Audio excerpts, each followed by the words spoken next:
Hola, buen día. Mi nombre es Jessica Guzmán. Hola, ¿qué tal? Buenos días. Mi nombre es Sixto Antonio Luna Rojas. El día de hoy vamos a abordar el tema de autismo, Sixto.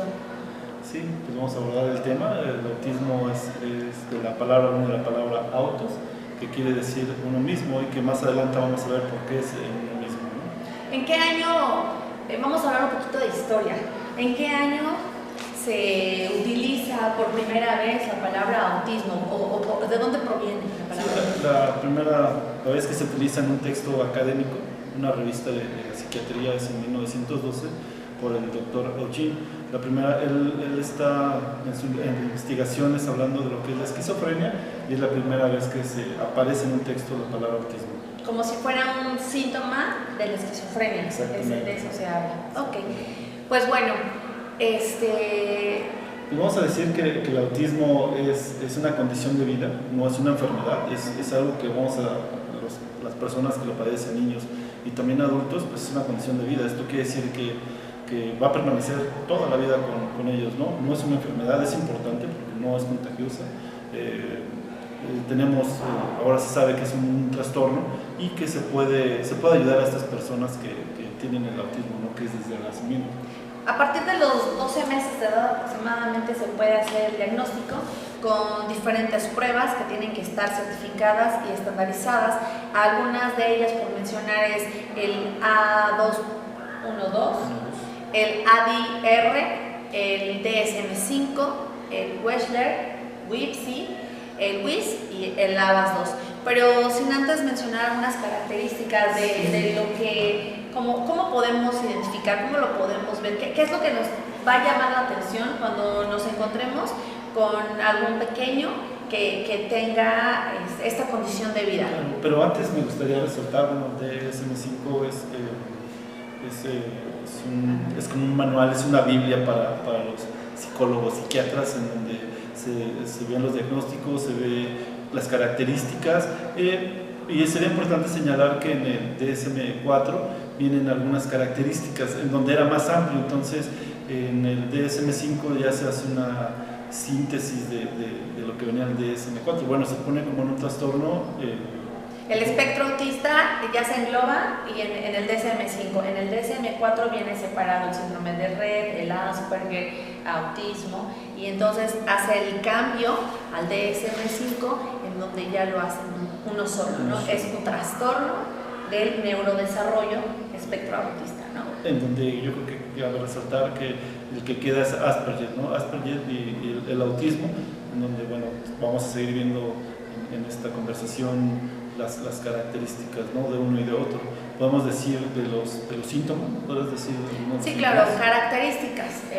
Las características que las deficiencias en la comunicación, ya sea verbal o no verbal, son hiper o hiporreactivos a estímulos. Esto quiere decir a los sonidos, a los olores o a las luces. Ningún niño que tenga el trastorno autista del espectro es igual, ni lo vamos a manejar igual. Entonces, esto quiere decir que hay niños que les va a afectar el ruido y hay niños que no les va a afectar el ruido. Hay niños que se les va a afectar la parte del olfato, los olores, y hay niños que no. Y las luces, ¿no? Puede o no puede que les moleste su comportamiento. Claro. Son de las características más notables: el comportamiento, el habla y esta parte sensorial. No pasando a otros temas, sino en este de hipo y hiper, es de que se van al extremo. Puede estar haciendo muchísimo calor y el niño no lo siente, no lo percibe, y todo lo contrario, puede ser que apenas está haciendo calor y percibe mucho calor. Eso es a lo que se refiere. Y si no, en los sonidos hay a quienes no les afecta los sonidos y a quienes sí le afecta. Puede ser pequeños ruidos y el niño se expresa, reacciona hasta de manera violenta cuando tiene estas sensaciones. Exacto, porque pues bueno, lo que estábamos comentando es eso, no todos son iguales y no todos reaccionan igual a todos estos estímulos. Entonces, aunque están dentro del espectro, no son iguales. Y también es importante mencionar que el trastorno no siempre viene solo. Puede existir comorbilidad y entonces, bueno, tenemos otros síntomas, otros signos y otras características. Pero bueno, esto ya será una identificación concreta de ese niño a atender, y que también la atención tiene que ser multidisciplinaria. No solamente lo va a atender un psicólogo o un psiquiatra, sino tiene que tener la atención de psicólogos, pediatras, pedagogos, psicopedagogos, el médico, pediatra general. Es multidisciplinario y en determinado momento tiene que ser interdisciplinario, ¿no? En donde el niño esté atendido. Pero, pues bueno, ¿cómo es que los vamos a atender? ¿Cómo es eso? ¿Cómo yo te puedo preguntar como mamá de un niño o como Primero, alguien que...? tenemos que detectar en el ámbito académico, en el médico, pues va por niveles, que es el moderado, es funcional el niño, necesita poca ayuda. Un segundo nivel sería el medio, en donde si es un trastorno se refleja, se ve, pero sigue siendo funcional. Y ya el severo, y no lo podemos mencionar así como a los familiares, a los padres, porque se espantan y el trabajo se complica. Entonces es donde necesita la ayuda al 100% de los especialistas en el programa, ¿no? Y también de la familia. Es un trabajo en donde la familia está involucrada y se trata de integrarlos, no de excluirlos, sino de integrar. Por eso es importante conocer sobre el autismo, sobre este problema. No dijimos es condición, es una condición de vida, es algo que no se ve, eso que quede muy claro, el autismo no se ve, ¿no? Entonces, cuando lo notamos por estas características que ya lo mencionamos, hay gente que puede pensar que es una enfermedad. No es una enfermedad y tampoco se contagia.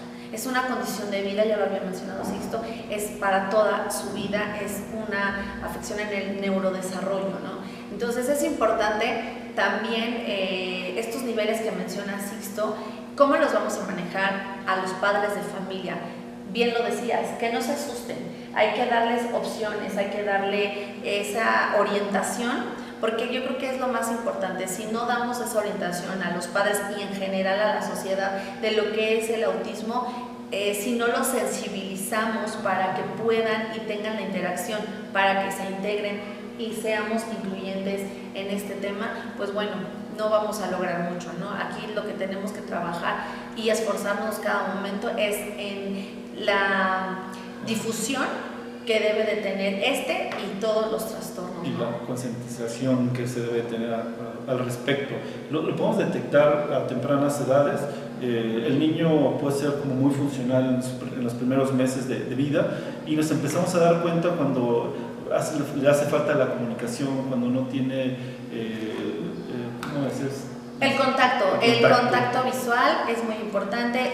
Hay personas que dicen, ¿me debo de preocupar o no me debo de preocupar? Porque mi hijo tiene 2 años y no habla. Aquí las dos preguntas creo que esenciales serían, ¿tiene comprensión? O sea, si tú le das una indicación, ¿te comprende? No, pues sí me comprende o no me comprende. Y la segunda y no menos importante es si escucha, y si escucha bien. Porque en ocasiones...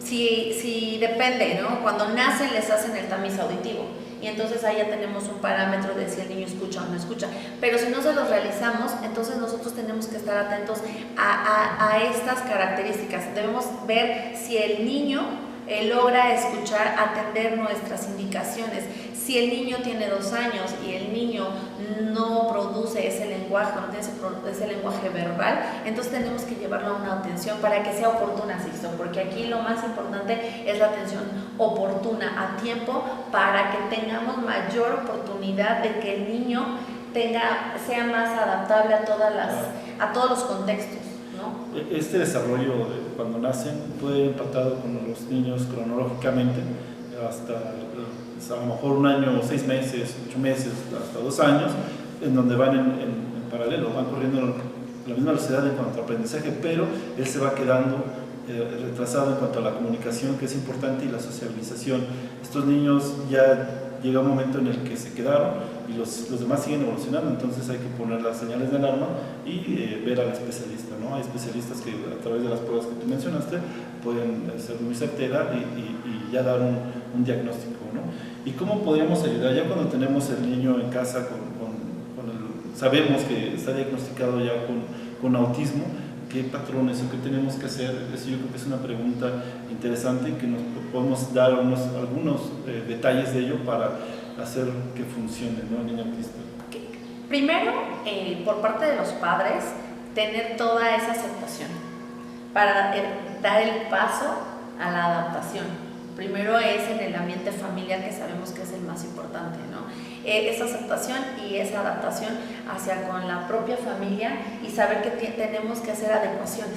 Tenemos que hacer adecuaciones porque hablamos de sensaciones, hablamos de los sentidos, hablamos de los oídos, hablamos de los ojos, del olfato. Entonces tenemos que hacer ciertas adaptaciones en nuestro hogar y después hacer esa difusión para que en los lugares a los que ellos asistan conozcan de autismo, sepan qué es el autismo y cómo podemos incluirlos, ¿no?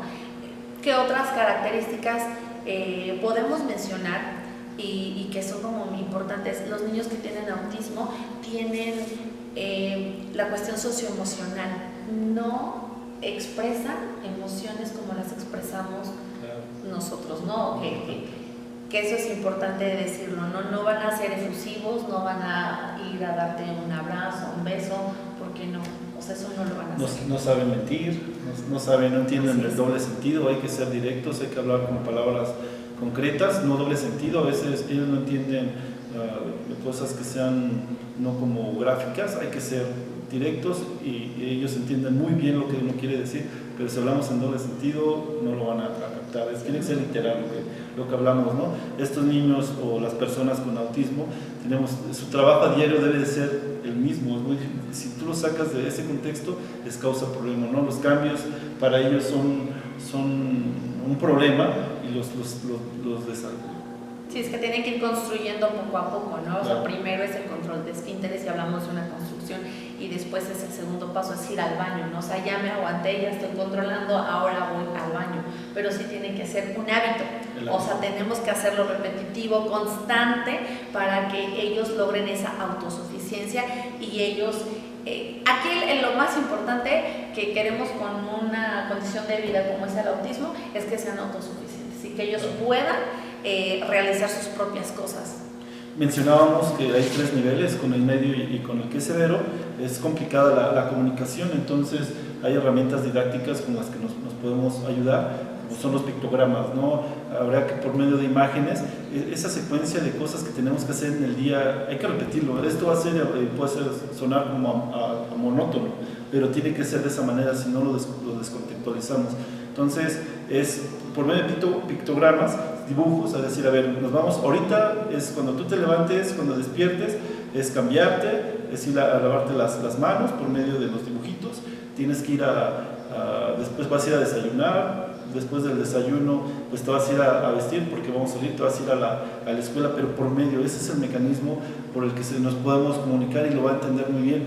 Cuando no hay, porque se les dificulta, una de las características es el lenguaje, la comunicación. Los tableros entonces, de comunicación. Sí hay que tener esos tableros y va a ser el medio como podemos comunicarnos. Ese canal. Pensamos también que no tienen